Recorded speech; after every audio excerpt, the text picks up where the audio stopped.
Elle est là, ta mère. Dans les eaux troubles de ta mémoire.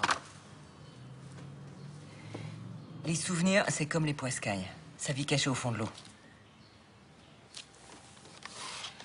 Tu regardes la surface d'un étang. Tu te dis, c'est noir, c'est plat, il n'y a que dalle qui vit là-dedans.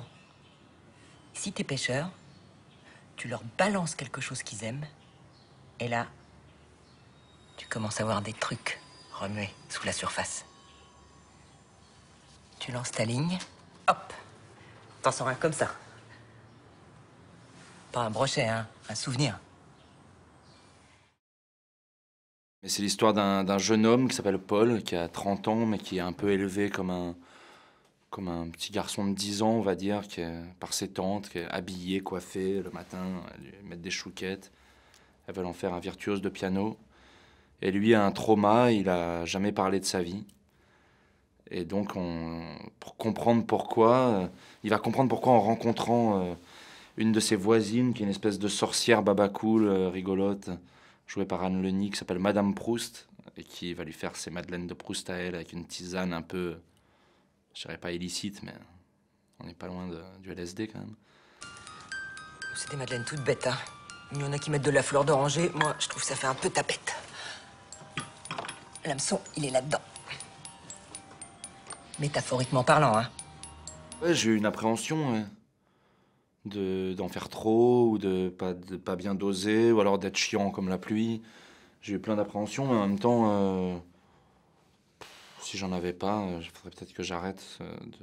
Un film où j'ai aucune appréhension, a priori, faut mieux que je le fasse pas, quoi.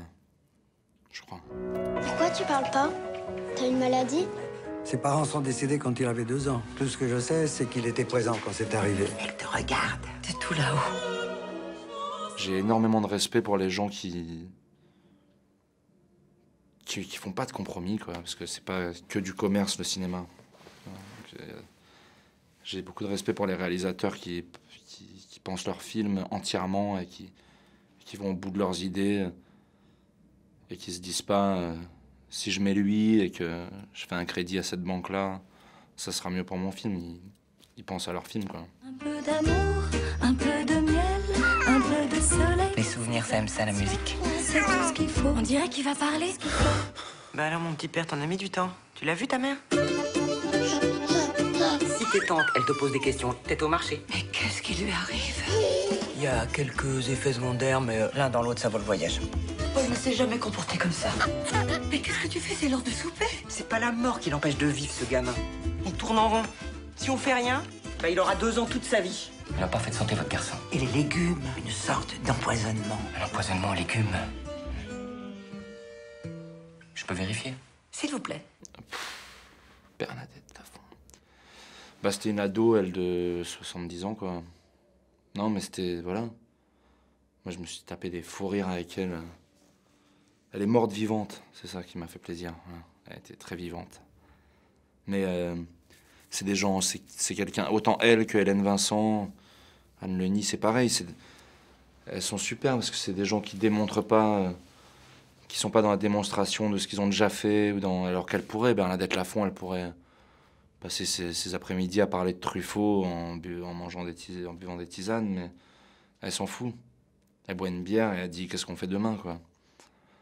Ouais, moi, du coup, ça me fascine. C'est pour ça que c'est une grande actrice, parce qu'elle est curieuse de tout, parce qu'elle est dans le présent. Voilà. Elle était dans le présent, donc. Les mauvais souvenirs, faut les noyer sous des flots de petits bonheurs. C'est tout ce que je te souhaite. Mais c'est à toi d'ouvrir le robinet. Et ce que j'aime le plus dans mon métier, que ça change tous les jours. C'est ça que j'aime le plus, justement. Donc rien et tout, en fait, que c'est jamais pareil. C'est ça que je préfère. Tu veux un conseil avec les femmes? Bah, j'en ai pas. C'est l'état dans lequel il vous met, voilà. C'est ça, pour moi, la meilleure raison d'aller le voir. Vous êtes tellement bien quand vous sortez de la salle, tellement heureux de l'avoir vu, tellement apaisé et content de vivre. Il donne envie de vivre, je trouve.